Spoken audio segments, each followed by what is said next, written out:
Today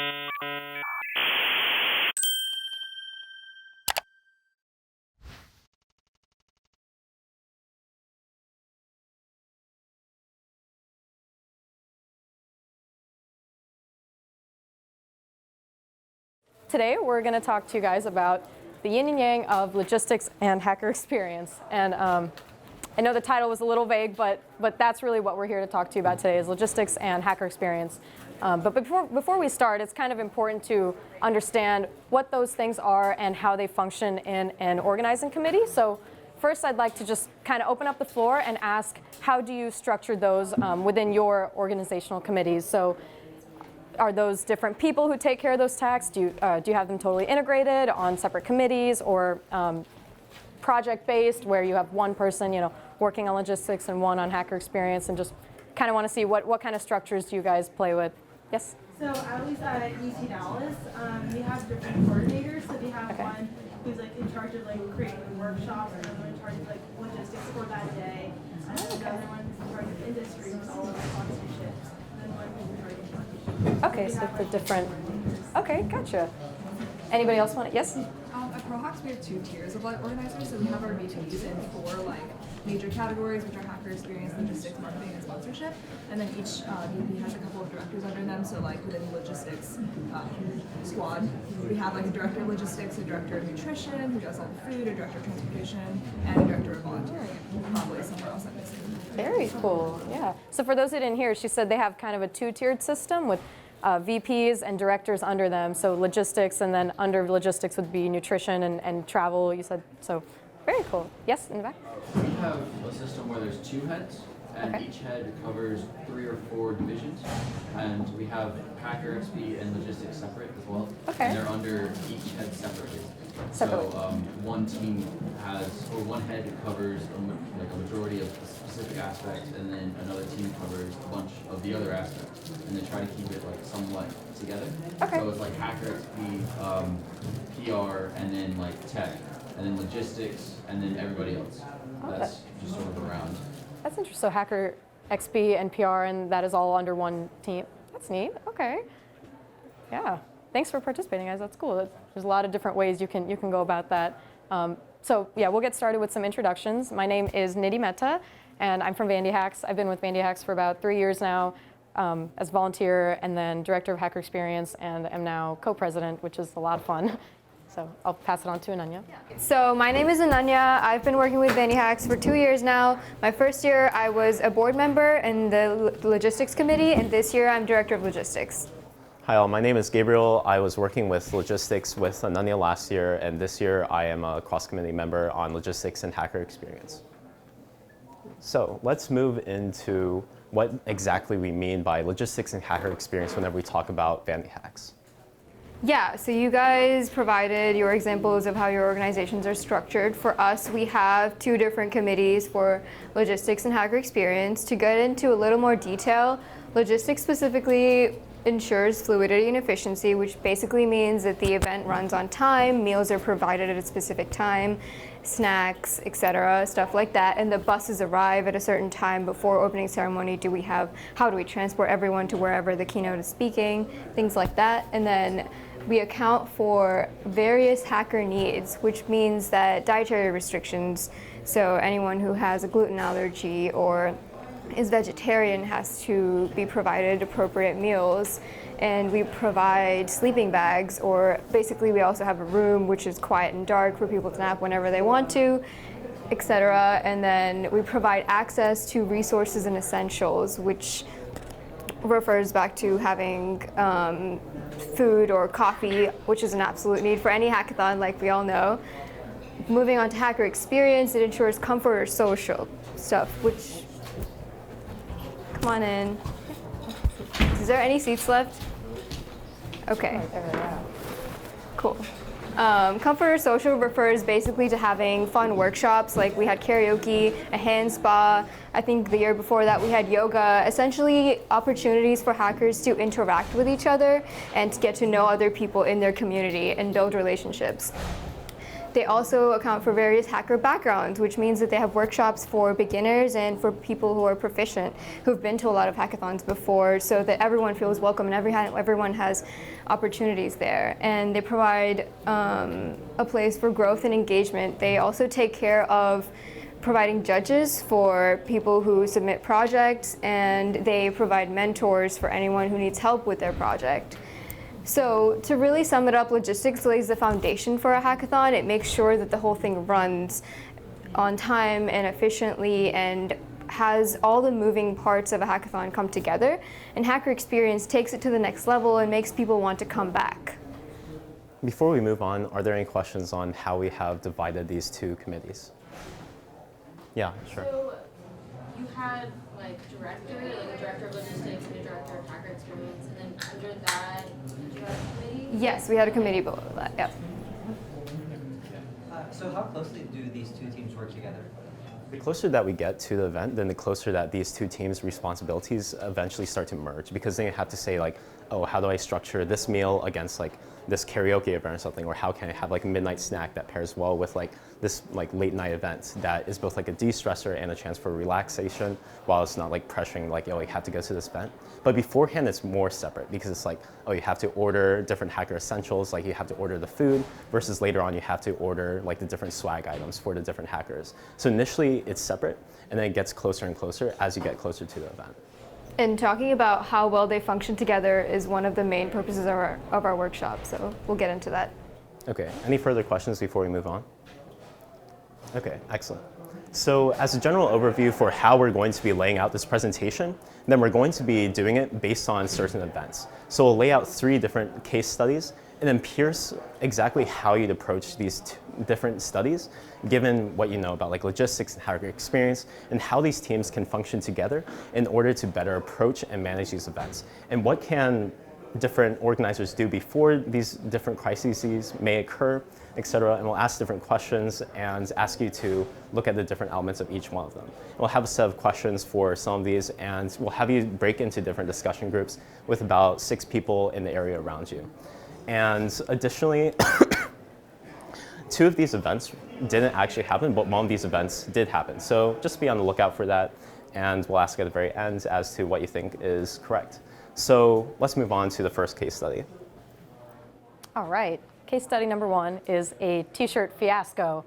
So you've been marketing your event for weeks. All these people are so excited to come up and get their free T-shirt at your event, and little bump in the road, when you get your shipment, you realize that there's actually a misprint on your shirts, and it could be any of these potential situations, whether the design's reversed, the colors are wrong, the sponsor logos are missing, the logo's on the wrong side of the shirt, any of these potential situations. But basically the shirts that you promised you can no longer give out in the state that they're in. So this is something that could very well happen during your planning, and we want to ask you guys to kind of think about, if this were to happen to you, what are some steps you might want to take in the moment. And there's some guiding questions also that we have for you. So first, if everybody can kind of group up into 4 to 6 person groups.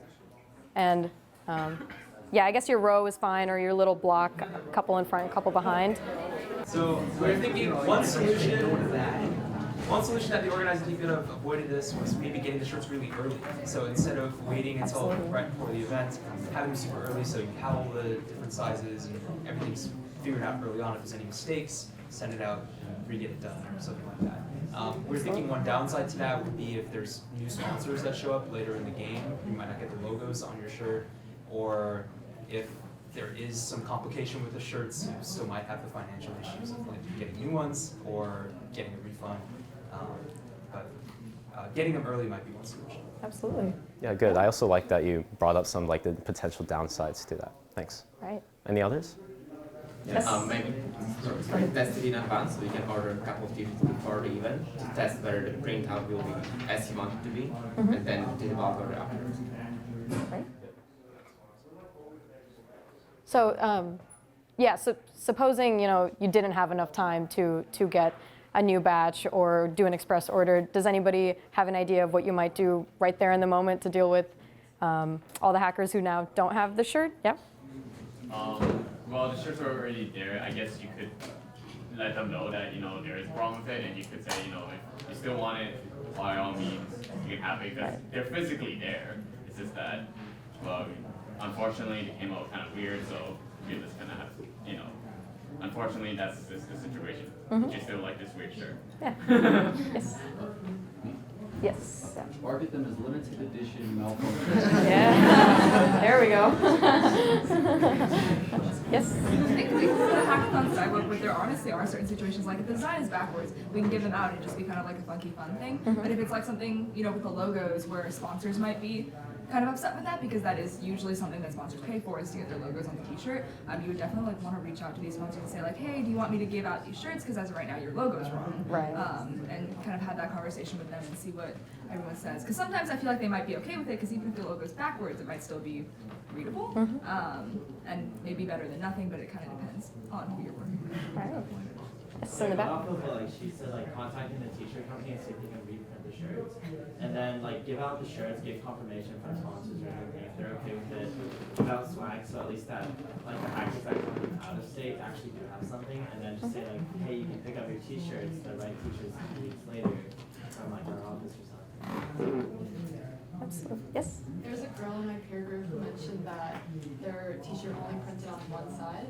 So they kind of made it like a t-shirt decorating contest to, like, they put out glosses and Sharpies and Yeah. less people go. Very fun.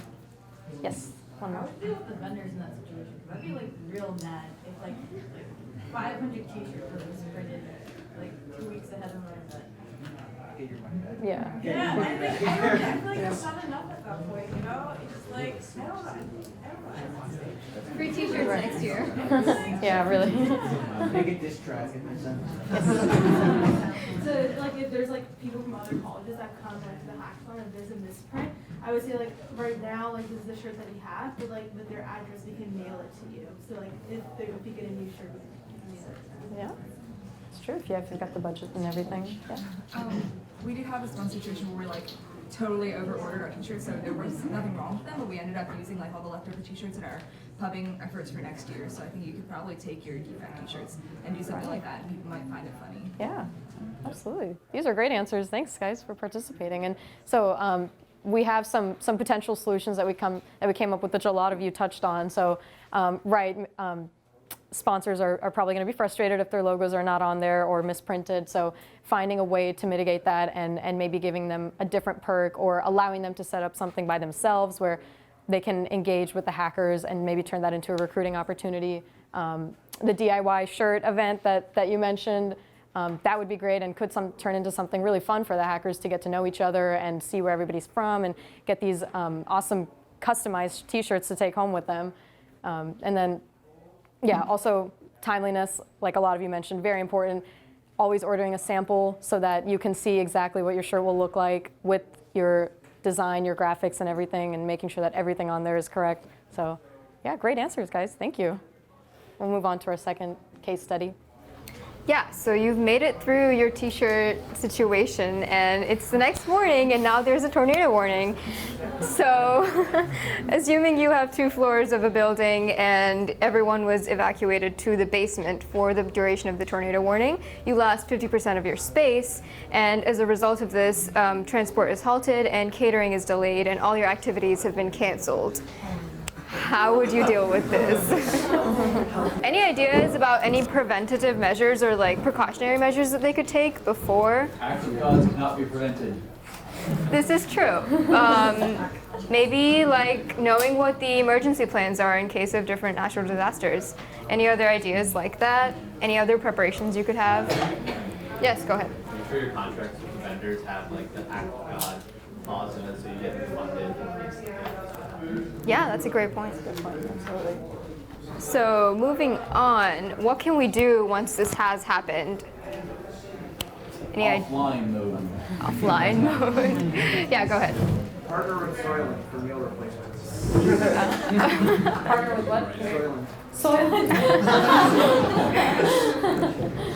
Yes, go ahead. You know how there's like that local host workshop where it's like you do like coding without actually looking at your code?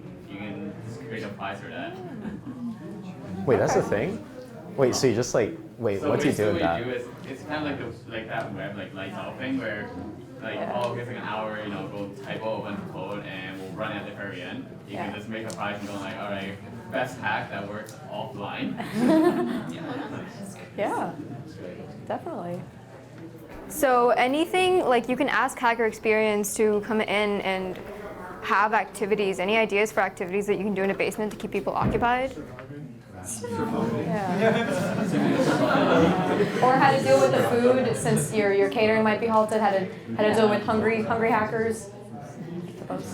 So the thing is, tornado warnings usually don't actually affect the areas. Like they will say that you should stay indoors and that you should be in the basement, but no damage is typically done. So it won't actually be a threat to you. It's mostly about keeping calm and staying there. And I don't want to put you on the spot, but would you like to share about Yeah, so Acton State, Kansas, tornadoes, they happen. So this actually did happen 2 years ago. And we had basically somebody suggested doing like offline mode. We made it into like a virtual hackathon, so we made a Discord server, everybody could send voice chat. And people who felt like they could drive home and get up to their like on-campus housing, we had them go home, but then we kept, like ours is also open to high school students, so we kept our high schoolers in the basement, which sounds really But we basically went into put a Discord server, had the voice chat and also video chat, so you still got that experience with interacting with other people and talking about your hacks. But kind of just made the best of it. You'd be surprised, a lot of pizza places still deliver tornadoes. Good to know. Yeah. Any ideas for activities that you can do sitting down in a basement? Lister. Yeah, okay, so let's move on to some things we thought of. So definitely know what the emergency plans are for any natural disasters that may occur in your area. Let the administration or the police department know that there's a large event happening in that venue that weekend so that they're aware and they can come in case there is an actual threat. And extension cords were a big issue for us. There were definitely not enough last year, so that's why we specifically said rationed extension cords. But any other supplies that are limited, you should try and make sure to distribute them between different teams in a way that is fair, essentially. Put out snacks early so that people don't get hangry, because I'm assuming you will have snacks and you can always buy more later. And ask HE to come up with fun activities to keep people engaged in a small space. So you could probably play Assassin sitting in a basement, honestly. So you can always look up people on LinkedIn in a basement. Yeah, and this final point is exactly where we're saying that HE and logistics play together really well, because you need to say oh, how do I move these people to the basement? How do I coordinate if people want to go to the bathrooms? How do I coordinate if whenever catering finally comes, or these basic necessities come up? And how do I keep events at the same time so that I communicate well with my hackers? So that's not just you don't want to scream at your hackers oh, there's a big problem going on. You want to be able to coordinate your communication in a very calm and effective way, so that you make your event seem like there's not an actual crisis going on. So you need this level of abstraction and distraction with HE, while you also need the basic necessities taken care of and well coordinated with logistics. And this is where we're saying that these two things need to communicate really well internally and externally. They should always be able to lean on each other when anything goes wrong with one. Okay, so with that, let's move on to the third case study, which is in the case of a Friday night dinner. So say that the Thursday night before your event starts, and you have about 400 RSVPs, but then someone from your comms team tells you that you have 900 RSVPs. And suddenly this changes all of your different numbers. This means that your Friday night dinner the very next day has to accommodate for this many more hackers. Your quantity of swag has to change. Your different amenities for the different hackers also has to change. So say that for the Friday night dinner, you're ordering from a noodle company, and you ask for all the meat to be served on the side because you want to accommodate vegetarian needs so that people can choose whatever dishes they want without having to have oh, this pasta is blocked off because it has meat in it. So say you had this scenario in which you had this served off to the side. And let's say in terms of scheduling that your dinner is at 6 p.m. and that opening ceremony is at 8 p.m. So you have about a 2-hour window to get however many hundreds of people you have fed. And let's say that the caterer comes at 4 p.m. with the noodles and then says that the meat will be delivered later. But then they keep on delaying. And it's like 5:30 and they're still saying, oh, they're like stuck in traffic, it's rush hour, we're sorry. And then it rolls on to like 7 p.m. And it's like you're already into dinner, people are already being served, and opening ceremonies in an hour. So what would you do in this scenario? So like what kind of things could the organizing team do to avoid this kind of scenario? Well, I'd say the most important part is just to have open communications between every single team and just kind of give each other updates, pretty much like weekly or bi-weekly, something like that. Yeah, what kind of like platform would you use to communicate these updates and make sure that people see them? Nice. Yeah, because dear God, if someone doesn't know that there's going to be double the amount of attendees, that's a big problem. Yeah. Yeah. So like I think one thing that NF State did was they had like the different wristbands. So people who are actually registered, they kind of get priority for all the food and everything, and then whatever's left over is like, well, pigeon food. Yeah. Also, just like that, our menu restriction, we can't have more than a certain amount of people in the menu. Like it's just like a safety thing. So we kind of cap how many people we can let them come in at a certain point. And probably would not have like our institutions open the night before, for sure. Like yeah. It doesn't make sense. Okay, would you like create like a separate venue if you had the funding to do that? Like how would you organize that if you had this ability? Also, with the venue, we have to kind of book it in advance. I don't know if we, and it just doesn't make sense. Like, how would we give them food? How would we give them an actual, proper, safe hacker experience? We're doing it like the night before. Yeah. Thanks. Well, the thing is also we have to play bad guys because basically the thing is like even if like let's say that these people are waiting there for like a few hours, even online, whatever, right? The thing is like we gotta say you gotta go because the thing is that no matter what, you can build in a little bit of leeway. So let's say that your max is 500 people, right? Take up to 400 RSVPs and build a room in for waitlist people to walk in and all that, right? But after that certain point, you just gotta tell them to people. Yeah. It's way too much problems because it's illegally too with all this. That makes sense. Like if you had the ability to like reject people, how do you handle that rejection? Or like would you just like go on the system and just like send them a rejection email? It's like waitlist meetings, and then you can be like, yo, first come, first serve. Just Okay. simple as that. We have 100 spots. You have to be the first one to be there. You get the spot. Okay, cool, nice. Yeah. And probably also mentioning like, we're sorry you couldn't be part of the party this year, but you can follow everything that's happening on like SBU hacks, like Instagram, all of our social media, stuff like that, so they can still feel involved, even if space and logistically we cannot fit them comfortably or even possibly. What if you hosted like a digital hackathon or something for those excess people? Like how, is there a way for you to coordinate that? How do you manage that? Or, sorry, that's like putting you on the spot, just like opening it up. Is that like, is this like an excess possibility that you could do? You can do it at a later date. Yeah, Because sure. the thing is like, why do it at the same time as your actual hackathon? You would say like, we can have this 4 months from now, and that can be 4 months of time to come up with something that you just randomly bullshitted at the spot. So, Yeah. Yeah, because like this can be like included in like your sponsor pitch too, right? Because you don't want to say like, let's just cut off this extra number because like then you can say like, we had this many people come to our hackathon. So like, yeah, I agree that like the tiering of it would give you better access to future pitches. Any other solutions?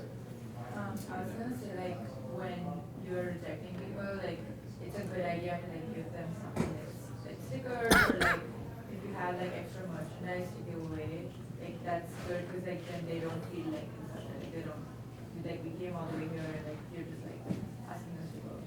Good, yeah, yeah, swag distribution, yeah. Yeah, part of it is I think like have your cutoff date for RSVP probably not the night before your hackathon, and when you do reject people, make it very clear that like you're welcome to come and try to get in if there's extra space, but you have to understand that if you come here there's no space, like we have to turn you away, which sucks, but like have that as a clear expectation ahead of time. Yeah, makes sense. For like if you are rejecting people a few days or weeks ahead of time, you can also encourage them to sign up as volunteers or mentors. Yeah, nice, that's a good idea. Yeah. A big part of like, I guess, I think hackathon population control is that towards the beginning, everyone wants to go, and then people actually want to like commit to it and then stay and work on their project there, like filter out. So it's like, I think one easy solution is like if you actually need to kick people out, tell them to like check back later. So like I feel like on their social media for announcements and say like, we accepting like more people in now as people filter Yeah, that makes sense. So we've had a lot of really good ideas on how to handle the RSVP section. How do you handle the dinner itself if you actually did allow all the different RSVPs to come? Yeah. Something that we're trying to do this year is we're trying to work more with catering services that are like at the university itself, which are like really close to our venues, so that you know, if they're low on quantities or something, they can cook up more and bring it to the venue, and it just charges more after the fact. But then we don't run out of food. Okay, this is like kind of a follow-up question, but usually how we kind of structure it is that we have like caterers that are from like the area, so that we have like, oh, come to Nashville, try like some southern food or something. But like, how does that impact your event? Do you see an impact in your event, like genuinely? I'm like genuinely curious. So, well, to be honest, this is our like first year doing that as much as we're doing it. Like, so we're doing that. But we're asking the like campus catering people to bring some like, so it's like we're hacking north from Canada, like, so we want to show like poutine and like other like Canadian things I can't remember right now, but we're asking them to bring some of that like Canadian flair, and also just like to have like a variety of meals in general. Okay, that's great. Nice. Yeah. What I realized is sometimes people like a sub or burrito for hackers, but they don't finish it. Yeah. So what we do is like we can tell the vendors to cut it in half. Therefore, you have a smaller portion and it'll be cheaper. But then let's say you have 600 people, but then you order for like 700, so order 350 half subs. That way you have some extra no matter what. Yeah. Good. Yeah. Honestly, I feel like if you have 400 RSVPs on Thursday night, then you're gonna have 400 badges throughout the time, okay? So, the way it's like prioritizing, so people who have badges, they get food first, and then you can let the other 500 RSVPs have like register or something. And they're allowed in, they can pack, so they have to like buy their own food. They must fight just to As a general poll, do y'all like usually have excess food? Please raise your hands like if you do. Yeah. Okay, yeah, so about like a third. Does anyone like run out of food at their event? Or are they like pretty much, oh. And people that are just like, have food. Okay, yeah. So last year we had like a huge influx of like our response. We really could not like estimate how much food that we realistically need. So we ordered a lot more, which ended up kind of being okay. But we ordered a lot more. We also had a lot of shelters and places that like on hand that we kind of like probably will bring by about this much food after. So kind of so that everyone know, and then work a little bit to kind of see afterwards. Yeah. Good. That's a great point. Right. Yeah. One of the things that we do for our hackathon is that we always allocate like an emergency fund. So if we ever need to like dip in and like either get more food if we have too many attendees, or like the dinner doesn't like arrive, or if it never arrives and we can't dip into our budget and have a backup plan.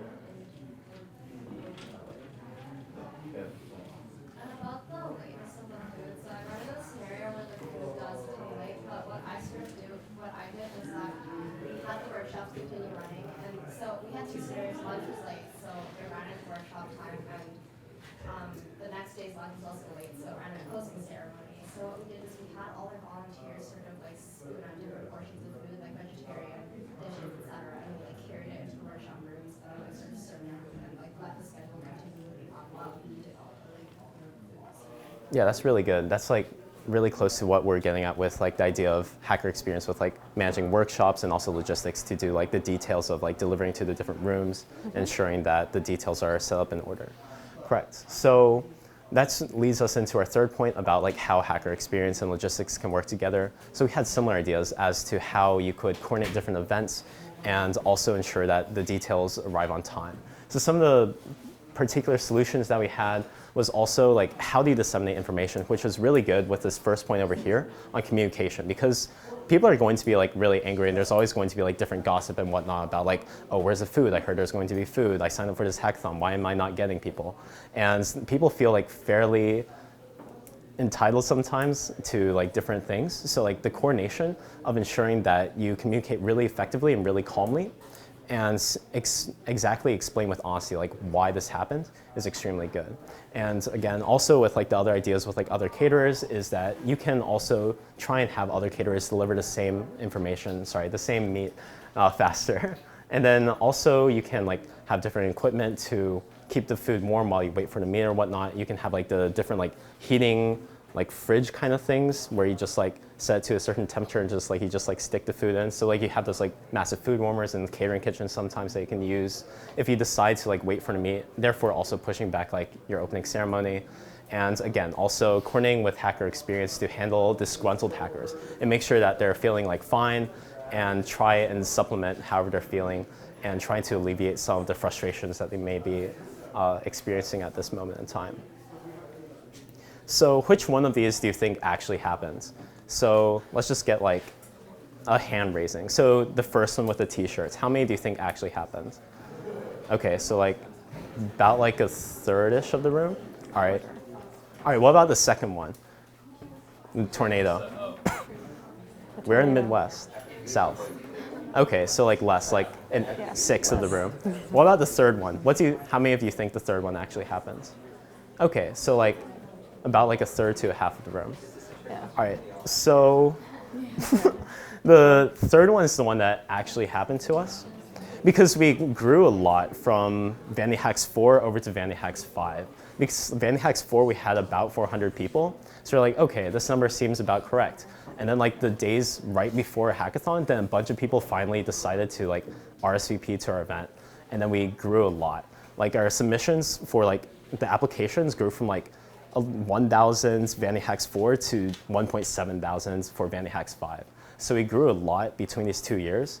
But luckily what we had done is that we had catered and ordered for about 600 people. And then we just like tried to flex with the different caterers and tried to get different caterers to like bring more food and also made sure that we tried to communicate as best as we could with the people as the situation was unfolding. And then also like staggered the different serving times and like when people would come to like the different lines and whatnot. So we were kind of lucky in case of the venue because we did reach close to capacity, but we were still fine. It was a little bit crowded, but we didn't have to completely turn anyone away. So what things have we learned specifically? Sorry, go ahead. So if your event doesn't really, let's say, have a budget to kind of support getting more food or even just the administration could, add more people into the venue, would you think it's like appropriate action if, let's say, they had the time to kind of RSVP, but it's almost kind of a little bit like a first come, first serve as well. So you have like a hard cap of how many could actually RSVP. Yeah, we had something very, very similar to that. And we also reimbursed some of the people that like ordered takeout from different locations, just so they'd be like, oh, there's like this restaurant nearby, I want to try it. And then we'd also reimburse that. And yeah, we did also like stagger how like people would be served because we also had like special like RFID wristbands that were like, oh, like vegetarian, vegan, dietary restriction. It's like that was already staggered. And then like we also like differentiated versus like walk-ins and people that were like already RSVP to the event. Yeah. I don't actually recall, but they're like really cheap each, and I'll find the link afterwards. Yeah, we ordered them online. Don't remember the vendor. Yeah, I'll find the link for you after this. Yeah. Absolutely. Anything else? Okay, so what have we learned specifically in the realms of like how these two things can coordinate? Like how do you coordinate details and experience? Or like mundane details and like the eyes of some of the organizers. Yeah, so like how would you coordinate these two teams, or like how do you interact internally to ensure that you pull off like the best event possible? Yeah. So I think starting off, the goal of like the logistics as well as the hacker experience team should be in line. You should kind of know probably around applications time when applications close, the exact number or like the estimate that they're looking at and agree on that number. Probably the whole heads team anyway, and then really work separately of course, but have that same goal in mind throughout the process. Yeah, nice. As a general question, would y'all like restructure our org? Like is like genuinely, would you say like, oh, these two teams should be like combined and then you should have like people that specialize within things inside? What do you think is the best option? Would you keep these separate? Would you keep these, would you like combine them? What would you do? Yeah, sure. We have success keeping them separate and then assigning a person on each team to a specific like area. So one person handles everything related to mentors, one person handles everything related to activities, one person handles everything related to whatever else.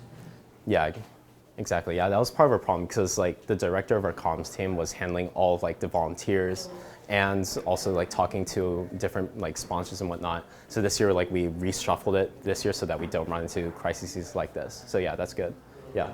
Also speaking from like what we did, so in the past we've had one logistics team which kind of encompassed both of these things, and that was a lot to handle for like the team lead and just like as just such a big team. So we split it off this year.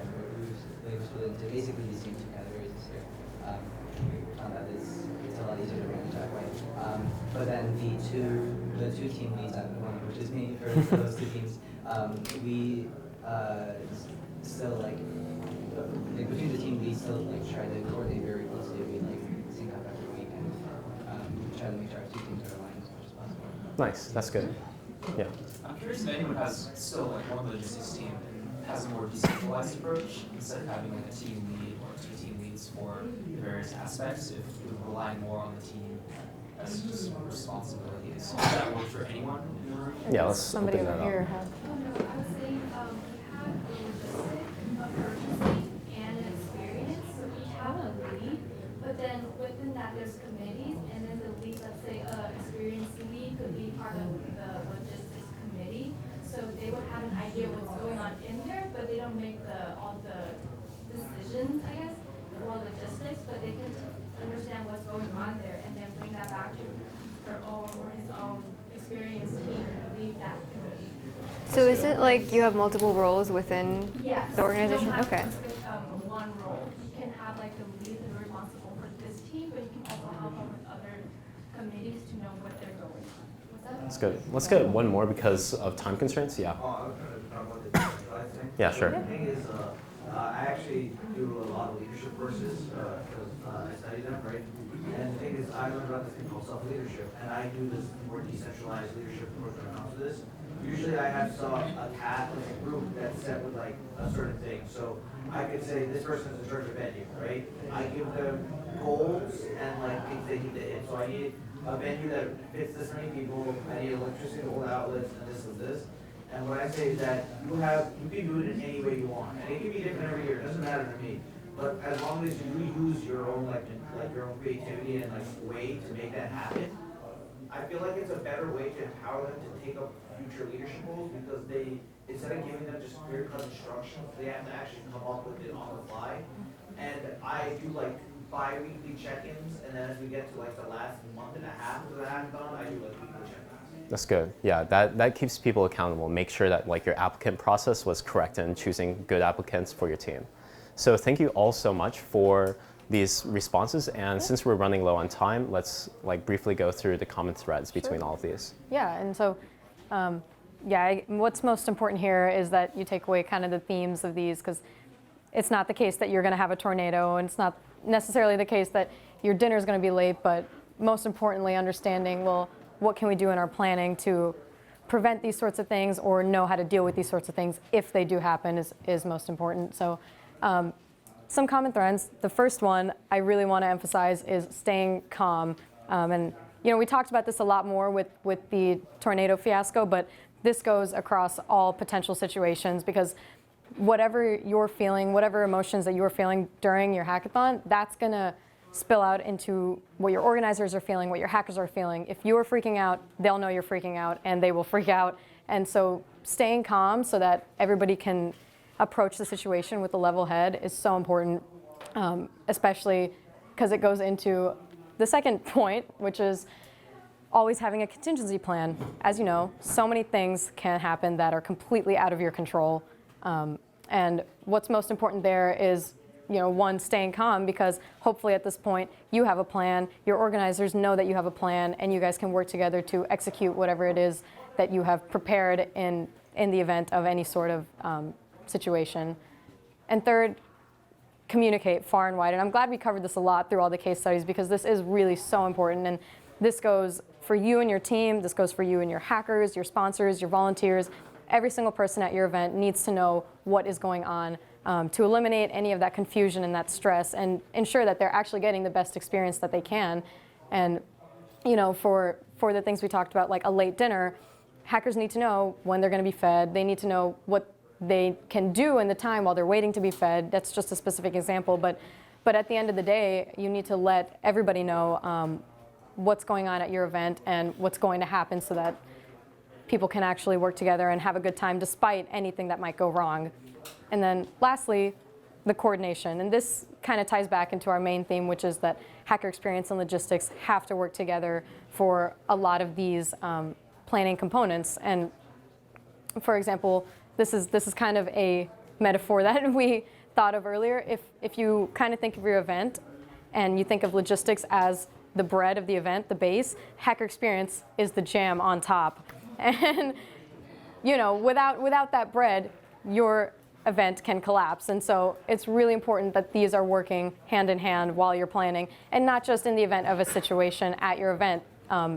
Planning before, having meetings together, discussing the workflow for meals and events and workshops together to make sure that you're going in all on the same page is so important. So with that tasteful metaphor to close off, then we have launch readiness, HANA, because we've covered a lot of the edge cases inside of this, and we've parsed through some of the different solutions that you can use for these edge cases, but we also wanted to create something that had all the basic fundamentals as a big checklist, so that you can run through everything before your actual event happens, because you have a ton of stuff going on, right? You have a million things on your checklist to keep track of, so we have a small GitHub repo that has a checklist. Yeah. And of course, we want your opinion and whatnot. And we do recognize that these case studies might not apply to everybody because of budgeting or hacker population or everything. So this is kind of just everything that we could think of in terms of tips for planning and all the different aspects. Yeah, so just if you, of course, you guys also have your own expertise, and it's been really great to hear from all of you. So if you have anything to add on to this, then just send a PR, and we can add on to a massive repo of just stuff we need to keep track of, because there are so many things you need to do. If you don't know how to do that, you can also just email us, and we'll be happy to put it on there for you. Yeah, so there's the link again, and again, ask everyone around you for your expertise, as has been emphasized throughout this conference, and just see how you can learn from others' experiences. And with that, are there any final questions? Yeah, I know we're running a little short on time, but we can take a couple if you have any, or just come up and talk to us after if you want to. All right, thank you. Thank you so much. Yeah, thank you. Thank you.